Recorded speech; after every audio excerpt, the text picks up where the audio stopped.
This is what makes humanity virtually unique in the cosmos, my friend. This extraordinary capacity for self-sacrifice, the ability to triumph over seemingly insurmountable obstacles if the cause be just, knowing all the while that to do so means certain death.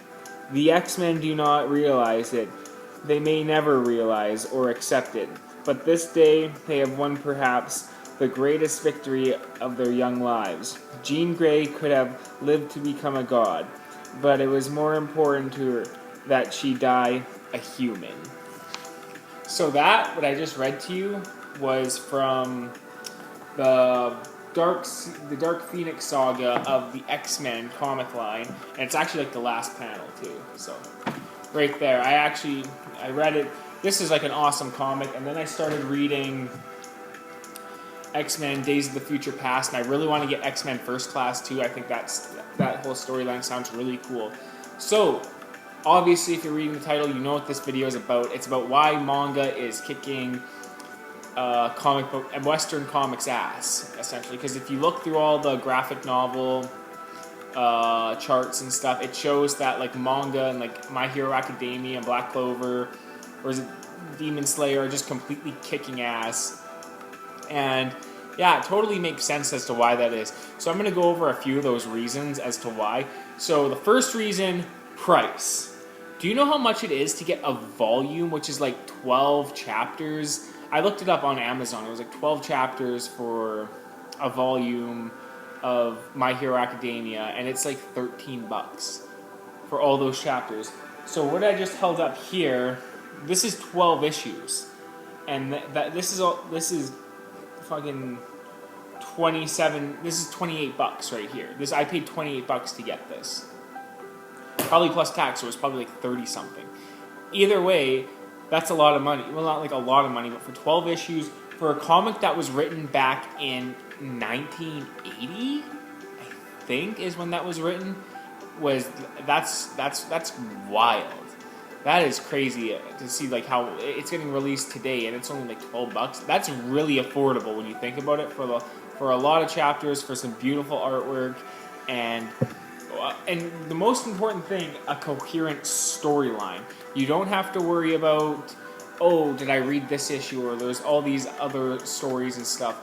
So I guess, okay, so a conversation I did have with a friend once was about, we were talking about it, and his issue about buying comics was about how it's a hard place. You don't know where to start, really, with a lot of these. And I kind of agree. It's not like with me where I can just read, oh, the Dark Phoenix saga. I've heard a lot about it. I want to read it.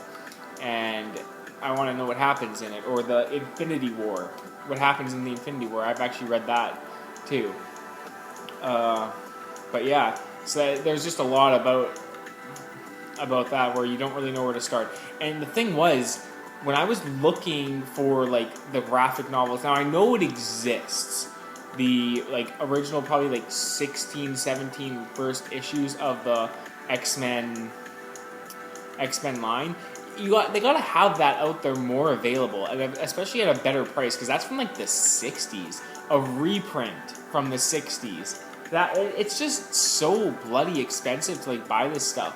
And I know, like, or to follow it, it's like you just have, like, here, X-Men Volume 1, Uncanny X-Men Volume 1, Uncanny X-Men Volume 2, and then you just kind of go on from there of everything, so you can, like, follow the storyline and see how things came to be today. Because I think there's, like, 400 issues of, like, the original Uncanny X-Men run. It's probably, like, 400, 500 issues. There's a ton, and, like, especially with, like, crossover events and stuff like that. But I definitely think they just need to, like, release that and, like, have all these volumes and stuff. So, like, a big X-Men fan, which I'm sure they probably already own, can go and pick that up.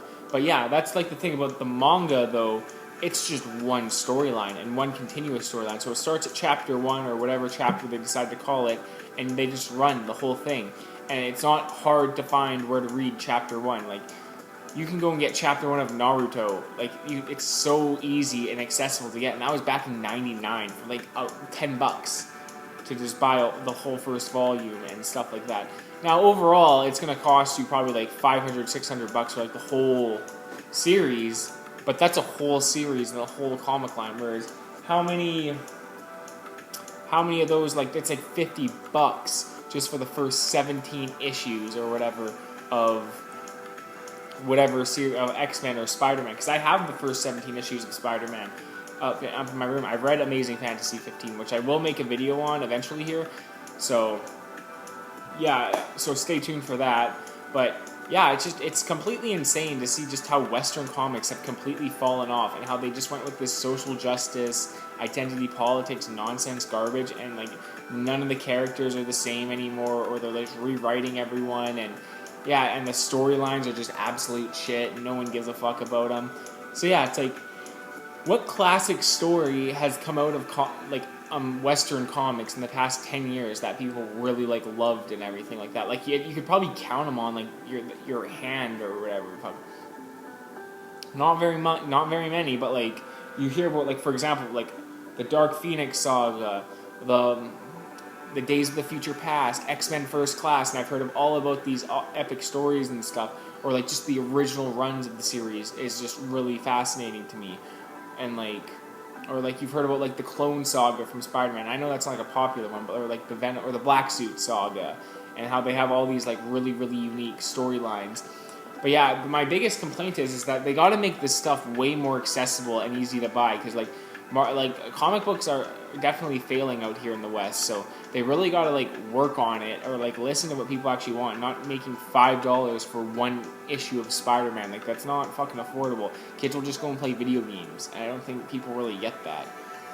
So yeah, I've kind of given my thoughts on like modern comics and stuff like that, so like let me know what you guys think of this topic, if you guys are like interested in that. I'm gonna definitely make more little comic book videos. I have like a plan for how I'm gonna do it, so yeah, make sure you guys like the video, comment, subscribe, and let me know what you guys think. What's your favorite manga right now? What's your favorite comic book? I love to hear that if anyone does comment. So thanks guys, and peace.